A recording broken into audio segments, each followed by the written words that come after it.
This video shows you how to create a report task in Qlik Cloud. In the app's reporting section, on the Report Tasks tab, click Create Report Task. In the Report Task dialog, enter a title for your report task.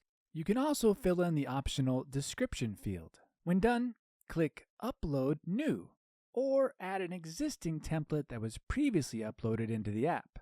The templates themselves are created with the Qlik Excel add-in. When done, click Next. In the Output dialog, type in a file name. This is the file name your recipients will see. Select a timestamp format and select the filter you want to apply to the report, if you have created one previously. When done, click Next.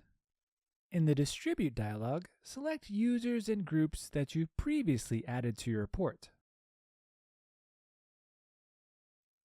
Email is the default delivery option for the report. If you leave this enabled, you must add an email subject. Optionally, add a body section for the email. You can also send the reports to a report folder in Microsoft SharePoint. The delivery is completed through an existing Office 365 SharePoint connection in the space. If you enable this option, insert the path of the folder where you want to save your reports. When done, click Next. In the Schedule dialog, you can set up the report distribution schedule. Reports can be sent whenever data is refreshed, or on a daily, weekly, or monthly schedule. When done, click Save.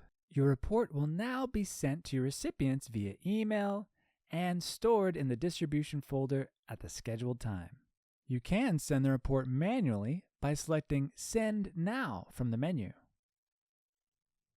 Once the task has been executed, the report will be delivered to your users and will be available in their email inbox